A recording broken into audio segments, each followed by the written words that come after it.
Bom dia, nono ano, tudo bem?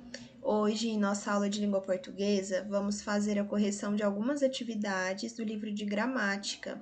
Ontem, em nossa aula presencial, no dia de realização das atividades, eu passei essas questões para vocês, do capítulo 7 e também do capítulo 8. Hoje nós vamos responder aí, fazer a correção do capítulo 7. Você tire foto e mande para o e-mail antes de fazer a correção, tá bom? A foto das atividades, o e-mail maxnayara@yahoo.com. O nosso plantão de dúvidas acontece aí das 7 às 11, tá bom? Então, se você tem alguma dúvida, pode entrar em contato durante esse período pelo WhatsApp, certo? Então, abram aí o livro de vocês na página 125. Lembrando que esse capítulo trata da estrutura das palavras, né? Nós vimos lá os morfemas. Já tem aula teórica sobre, a aula baseada aí no capítulo 7 do livro de gramática. Então, vamos aí passar para as questões. Atividades, primeira questão. Assinale a opção em que a identificação do morfema grifado está inadequada. Nós vimos diversos morfemas. E o que é o morfema?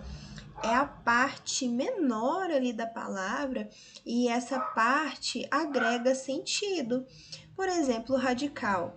O radical é um morfema, ele é um morfema básico ali da palavra, né? Ele carrega o sentido básico da palavra e ele, na maioria das vezes, é invariável, né? Uma parte fixa. Em alguns casos específicos, vai ocorrer aí a mudança do radical, mas o conceito que nós trabalhamos aí de morfema, de radical, é o morfema que carrega o sentido básico da palavra e é fixo, invariável. Tá, vamos lá. Nós vimos aí que algumas palavrinhas apresentam desinência, né, de gênero, e é o que nós vamos trabalhar aqui nessa questão. Veja só, letra A, bomba, é desinência de feminino? Veja só, nós temos o masculino de bomba, bombo, como substantivo, não. Então, o A ali não é desinência de gênero. Então, logo de primeira, na letra A, nós temos aí a nossa resposta, a classificação incorreta do morfema. O nosso A que está ali é a vogal temática, certo? Então, A é a nossa resposta incorreta. Bomba não é desinência de feminino e sim vogal temática. B, pura é desinência de feminino? Nós temos aí puro? Temos. Portanto, aí sim, o A é uma desinência de feminino. É a desinência que indica ali que o nome está flexionado no feminino. Quebrado, desinência de masculino, tenho quebrada? Tenho, veja só, eu tenho essa oposição, então o ali é desinência de masculino. Sobrar, o sobre é radical? É o radical da palavra. Responderam, desinência número pessoa. Número pessoa, lembra quando você conjuga o verbo, você não tem ele conjugado na primeira, segunda ou terceira pessoa do singular, que é número, ou primeira, segunda e terceira pessoa do plural, ali, o responderam, o an no final, indica a desinência número pessoal, né? Que seria a terceira pessoa do plural. Eles responderam. Veja só, segunda questão, identifique o tipo de morfema destacado nas palavras abaixo. Agora é você que vai me dizer qual é o morfema. Se é vogal temática, se é radical, se é desinência, se é algum afixo, certo? Vamos lá. A, elemento. Nós temos aqui o elemente destacado. Qual é esse morfema? O radical é o morfema básico, é o morfema que carrega o sentido básico da palavra. Então, é radical. B, partículas. Veja só, o S. Veja só, o S aí, ele agrega um sentido de quê? Plural. Então, é uma desinência de plural, tá? S, desinência de plural. C, eletricidade. Ah, veja só. Aqui, sem estar em destaque, nós temos o quê? Radical. Aqui nós temos um afixo. Como ele está depois do radical, é um sufixo. D, modelo. O modelo está destacado. É o que? Radical, assim como em elemento. É pesada. Agora nós temos o que? Desinência de gênero, desinência de feminino, né? Pesada, nós temos essa oposição, pesada, pesado. Então, ali é desinência de gênero, desinência de feminino. 3.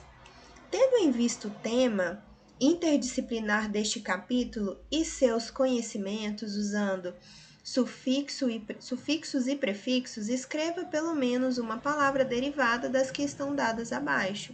Então, a partir dessas palavras, você vai escrever algumas que derivam delas. A resposta é pessoal, porque você que vai escolher qual palavra vai colocar aí, né? Por exemplo, energia, energizado, estrutura, estrutural, estruturado, número, numeral, enumerado, enfim, nós temos aí diversas palavras que vão derivar destas que aqui estão, tá? Letra A, teoria, B, estrutura, C, energia, D, número, E, calor. Quarta questão, leia o texto a seguir. Nós temos aí, né, uma cena de A Boy and His Atom. O Oscar ainda não tem uma categoria para filmes científicos, mas se tivesse a obra A Boy and His Atom, ou A Boy, Um Garoto e Seu Átomo, seria a grande favorita. Desde já conhecido como o menor filme do mundo, a produção de 1 minuto de duração é um curta de animação feito somente com átomos. O resultado é curiosíssimo. E a fofura do garotinho brincando com átomos, como se fossem bolas, esconde importantes avanços tecnológicos. As pessoas costumam se encantar muito com o muito grande. Não tem nada que impressiona mais que uma foto do telescópio Hubble, afirma Fábio Gandor, cientista-chefe da IBM Brasil, empresa responsável pela façanha. Fábio trabalhou por 3 anos nos Estados Unidos, no mesmo laboratório em que o filme foi feito. Lá, os cientistas se dedicam apenas ao minúsculo mundo daquilo que só é visto através de microscópios atômicos. Foi lá que Fábio conviveu com Don Eiger, o grande pioneiro da manipulação de átomos e espécie de sumidade da área. Em 1986, cientistas criaram o microscópio de tunelamento, dispositivo que mostrou pela primeira vez a imagem de um único átomo. Nessa época, era possível apenas observar a partícula, nada de interação. É aí que Eigler entra. No início dos anos 1990, o físico escreveu a palavra IBM com 36 átomos de xenônio, em uma superfície de silício. Esse foi o capítulo 1 dessa história. O filme é o capítulo 4 e ainda temos mais uns 20 pela frente, calcula Fábio. Esse texto está disponível aí no site da revista Galileu. Foi acessado em 2016. Para tornar o texto mais interessante para os seus leitores, estudantes como você, o autor do texto utiliza alguns artifícios, como o emprego de palavras derivadas de uso informal. Então, trazer aí alguns termos, algumas palavras que são utilizadas na coloquialidade, na informalidade, é um recurso utilizado para se aproximar do leitor, do público-alvo. Então, identifique algumas dessas palavras. Nós temos lá, por exemplo, curiosíssimo, fofura e garotinho. Essas palavras, né, dificilmente são encontradas em textos formais, né, salvo em determinadas circunstâncias. Elas são mais utilizadas na informalidade, mas para se aproximar dos leitores, o autor escolheu essas palavras e colocou no texto. Ainda mais por se tratar, né, de uma revista de divulgação científica, que o público é justamente os jovens, os estudantes. B. Algumas palavras empregadas no texto são formadas com o apoio do sufixo são. À primeira vista, pode parecer que se trata de um caso de aumentativo, mas não é. Pensando nisso, identifique no texto as palavras que apresentam essa característica e explique o significado desse morfema. O são, ele é muito utilizado para transformar alguns verbos em substantivos. Vai substantivar aí, né? Transformar a palavrinha, né, em um substantivo. Veja só, por exemplo, nós temos a palavra digitação, né? Nós temos o verbo, né, digitar, e aí nós temos o substantivo digitação. Se você pesquisar o que é digitação, é o ato, o efeito de digitar. Então, é o substantivo que vem de um verbo. Então, geralmente, o são é utilizado com esse objetivo. Vamos ver aqui o que o gabarito diz. As palavras são produção, duração, animação, manipulação e interação.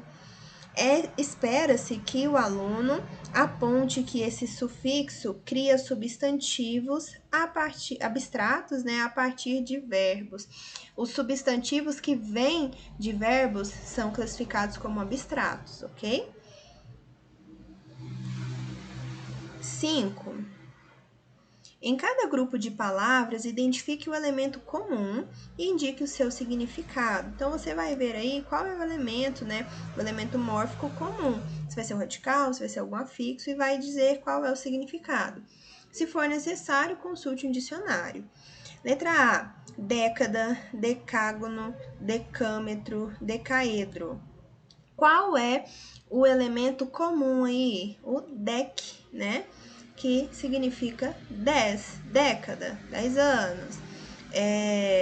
Decaedro, salvo engano, é uma figura que possui 10 extremidades, né? Isso aí você vai confirmar com a professora de matemática.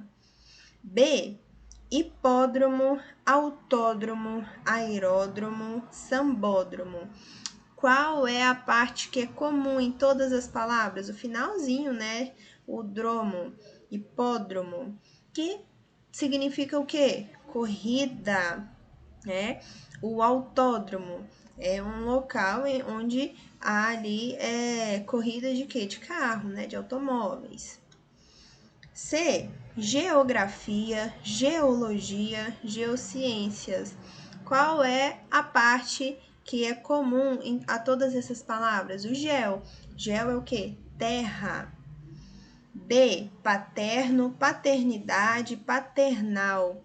Agora aqui é o pater, né? É um radical, né? O pater. Significa o quê? Pai. Letra E.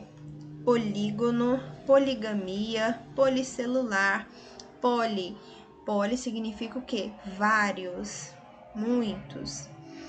F. Odontologia, odontologista, ortodontografia. Qual é a parte aí, o morfema principal? Odonto, que significa dente. Questões de escrita. Agora vamos aqui para os campos semânticos. Você já ouviu falar sobre campo semântico? Quando nós estamos tratando de semântico, de algo semântico, da semântica, tem a ver com o sentido. Veja só, nós temos a morfologia, que é o estudo das palavras, né? A partir da sua classe, né? Nós temos 10 classes de palavras: substantivo, adjetivo, verbo, conjunção, preposição, pronome. Nós temos diversas classes de palavras. Então, quando nós olhamos uma palavra dentro de um texto, dentro de uma frase, dentro de uma construção de enunciado e isoladamente identificamos a qual classe ela pertence, isso é morfologia. Quando nós estamos trabalhando as funções dos termos ali dentro das orações, aí nós já estamos dentro da sintaxe. Aquele termo tem função de sujeito, aquele de objeto direto, indireto, complemento, enfim. Tudo isso vocês foram estudando aí no decorrer dos anos, né? E quando nós tratamos da semântica, a semântica é o sentido. E aqui nós vamos ver o que é o campo semântico. Primeira questão. Neste capítulo, vimos que as palavras cognatas apresentam o mesmo radical e, por isso, aproximam-se umas das outras em relação ao sentido. No entanto, essa aproximação não ocorre somente por causa da sua estrutura. As palavras podem ter sentidos relacionados e, apesar disso, possuir origem diferente. Quando isso acontece, temos os chamados campos semânticos. Os grupos de palavras a seguir pertencem ao mesmo campo semântico, com exceção de uma. Identifique-a. Então, o campo semântico ali tem a ver com o quê? Com essa relação de sentido que as palavras vão ter umas com as outras. Veja só, tratando de campo semântico é relação de sentido e não necessariamente por conta do radical, né? Justamente por estarem ali numa aproximação, num campo de aproximação, certo? Veja só, a fábula, parábola, notícia, conto. Nós temos aqui nomes de gêneros textuais, certo? Nós temos fábula, parábola, notícia e conto. Tem uma aqui que se difere das demais, porque não é um gênero literário, que é a notícia. A notícia, ela é um gênero jornalístico, é um gênero textual não literário. Ela tem o compromisso com a realidade, certo? O que os outros textos literários não têm. Por exemplo, fábula. A fábula é um gênero textual, narrativo, que traz um ensinamento para nós e que os personagens são animais com características humanas. Isso é verossímil, ou seja, isso tem compromisso com a realidade? Isso reflete a realidade? Não, obviamente que não. Então, por se tratar aí de um gênero literário, fábula, por ter essas características, trata-se de um gênero literário, parábola também, conto também, mas a notícia não, tá? Então, a notícia, enquanto todas as outras palavras se referem a gêneros textuais essencialmente narrativos, a notícia é tipicamente um relato. Olha aí, outra forma de diferenciar também, né, a partir do tipo textual predominante, que no caso da fábula, parábola e conto nós temos aí o tipo narrativo como predominante, a notícia é relato. Essa também é uma diferença, você pode acrescentar a questão do literário também. Até porque, veja só, quando nós diferenciamos aí o narrativo e o relato, o tipo, né, textual narrativo e o relato, é justamente essa diferenciação que nós fazemos. O narrativo é o contar a história, né? Contar uma história que não tem compromisso com a realidade, que é trabalhada ali a ficção. Agora, o relato não. O relato é contar uma história, contar algo, mas contar algo real, algo que tem ali o compromisso com a realidade. Justamente por isso, né, que a notícia tem aí como tipo predominante o relato, certo? B, lápis, caneta, apontador, vidro. Qual seria a palavra aí que não se encaixa aí no campo semântico das demais? Nós temos lápis, caneta, apontador, vidro.